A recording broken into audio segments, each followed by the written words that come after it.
ازيكم حبايب قلبي؟ عاملين ايه؟ يا رب تكونوا بخير. يوم جميل سعيد عليكم ان شاء الله. زي ما انتم شايفين كده بقى معايا الفيديو، انا معايا النعناع ده زي ما انتم شايفينه، بس انا والله يا جماعه كنت جايباه اخضر وجميل في اليوم اللي عملت فيه الملوخيه ساعه ما فرزنتها. بس تقريبا أنا لسه نزلتلكوش الفيديو، بس بقى ايه يعني اتشغلت كده فسبته يومين.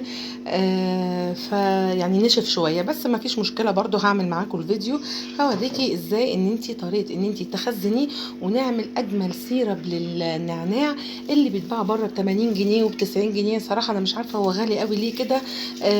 طبعا ده اساسي بقى في الكافيهات لما بتروحي بقى وايه وتطلبي مشروب اللي هو الليمون بالنعناع بيحطوه لك، وانت ترجعي تقولي ايه الحاجه الخضراء اللي تحت دي اللي محطوطه؟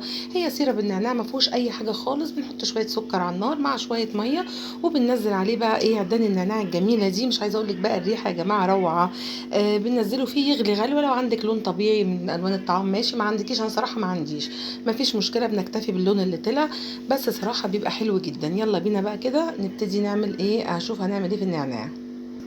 بصي هنا جبت معايا بقى الحله اللي هحطها على النار، هنزل فيها كده بسكر حبه مش كتير يعني عشان مش عايزاه مسكر قوي، حوالي كوبايه كده كبيره بالشكل ده كده، وهنزل عليهم كوبايه من الميه، او نخليه كوبايتين عشان يكفي النعناع اللي هنحطه. ميه عاديه من الحنفيه، هحطه بقى على النار يغلي غلوتين كده، وبعد كده هضيف له النعناع عشان نعمل احلى سيرب مع بعض. انا حطيت بقى السيرب بتاعي على النار.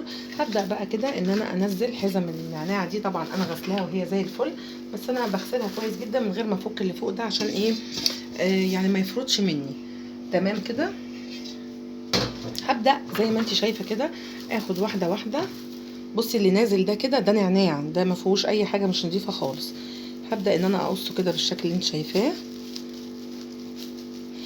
ثواني اجيب مقص تاني، المقص ده مش حامي. بصي انا دورت على المقص الحامي مش لاقيه، مش مشكله، هعمل بالسكينه دي اهو. عملت اول واحده، شلت اللي هو اللي فوق ده مش محتاجينه، ده بيبقى عباره عن عيدان كده ملهاش لازمه. هبدا ان انا ايه اقطع تاني واحده معاكي. نحط ده كده على جنب اهو، هقطع تاني واحده. انا عايزه اقول لك بقى انت لو سبتي بقى اللي هو العيدان اللي فوق اللي انا مش بقطعها دي في المطبخ يوم بس كده، عايزه اقول لك هتشمي بقى منها روائح غير طبيعيه. لو التلاجة عندك عامله ريحه اسمعي مني، حطي ده كده فيها في طبق في التلاجة، هتضيع الريحه تماما وهيشفط اي ريحه مش عاجباكي.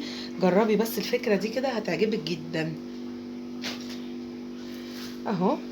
بصي انت لو تلاحظي هو زي الفل، بس هو طبعا عشان فيه نشف وقعد معايا كام يوم، يعني زي ما قلت لك كنت مش فاضيه فبقى بالشكل ده، لكن انا كنت جايباه والله يعني اخضر خضار كده روعه وكان طازه، بس مش مشكله احنا مش غربة عن بعض. فيعني قلت برضه اوريكم الطريقه دي، برضه هنقطعها كده.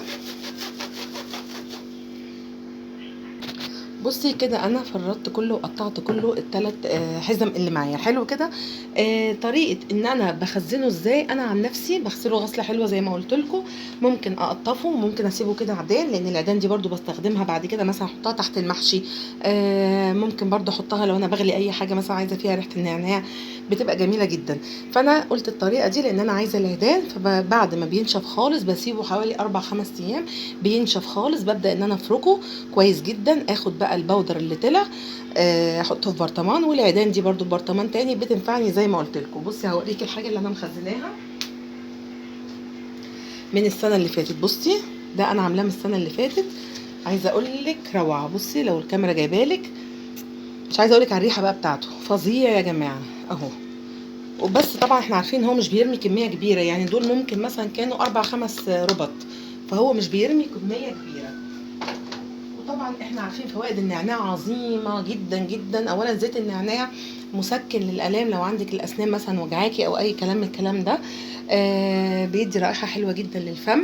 النعناع بقى نفسه مفيد جدا في البيت، بتحطيه بقى في الاكلات، بتحطيه في المحاشي. بينفع بقى لو حد لا قدر الله عزكم الله عنده مغص، حد تعبان، حد مثلا زوره وجعه، فالنعناع اساسي جدا في البيت يا جماعه. طبعا هو الوقت الموسم بتاعه هو رخيص، وخلي بالكم في نعناع بلدي ونعناع مش بلدي. النعناع البلدي اللي تلاقيه قصير زي ما انا وريتك الايه الرابطه معايا كده، النعناع اللي مش بلدي بتلاقيها طويله وريحتها مش نفاذه. تمام كده. انا بقى هاخد الحبه الخضر دول زي ما انت شايفه كده، وهجيب طبق وهبدا ان انا اقطفهم كده عشان دول اللي انا هعمل بيهم السيرب بتاعي اهو. تمام، دول كده هقطفهم اهو بالشكل ده، وهبدأ انزلهم في السيرب بتاعي. هو بدأ يغلي الوقت خلاص، هبدأ انزلهم فيه اهو حبة كده حلوين، والباقي بقى هسيبه عشان ايه، عشان اخزنه. وبرده هجيب تاني، لان انا قلتلك انا بحب جدا النعناع يبقى موجود عندي في البيت، ومش بحب بقى النعناع اللي هو البواكي ده اللي هو الفتل ده، انا مش بحبه صراحة. وبرده خدي بالك منه، لان انا مرة جبت ينسون حقيقي ما كانش نعناع، كان ينسون. وعندي هنا بيشربوه في البيت، فما اعرفش جالي فضول كده ان انا افتح الباكو، لان انا صراحة اتخيلت بحاجة بتمشي فيه، ما اكدبش عليكم. والله يا جماعة، والله انا فتحت الباكو لقيت كله دود، دود مش سوس، دود. فيعني بصي بقى، تخيلي لو انت بقى طبعا ما بتفتحيش الباكو مديه امان وعماله شغاله بقى الله ينور مشروبات لاولادك وحاجه مفيده، وانت قد ايه بتضريهم. فلا ناخد بالنا اهو كده. طبعا العيدان عشان ما حدش يقول لي انت بترمي العيدان الباقيه هنا، لا انا مش برميها، انا عايزاها زي ما قلت لك انا بستخدمها. طبعا يا جماعه كل ده مغسول مره واتنين وتلاته، بطريقه ان انا ايه بحطه في البوله واشيله، احطه واشيل، احطه واشيل كذا مره لغايه ما ينزل كل الطينه اللي فيه اهو. وبيتباع بره غالي جدا اللي هو السيرب بتاعه، ليه مش عارفه يعني صراحه، والله ما عارفه. بس ايه، احنا زي ما قلنا وداعا لاي غلاء للاسعار، اي حاجه هنعرف نعملها في البيت احنا هنعمل. دول كده هحطهم في البوله بقى وهي بتغلي على النار، وهرجع اوريهولك بعد ما يخلص. بصي بيغلي على النار، طبعا انا هسيبه بقى ايه يغلي حبه حلوين كده، وبعد كده هيدي بقى اللون، هو بدأ يلون اهو، هيدي لون اكتر وهوريهولك. بصوا حبايب قلبي، سيرب النعناع طلع معايا اهو، طبعا قصر خالص عشان سيبته يتبخر.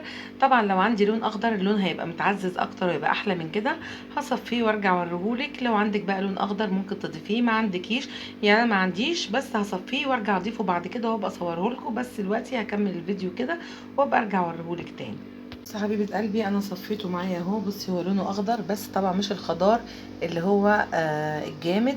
فانا زي ما قلت لك هبقى اجيب لون طعام وازوده، وانتي برده بهاتي لون طعام هيبقى اللون افضل، يعني هيبقى زي بتاع بره بالظبط.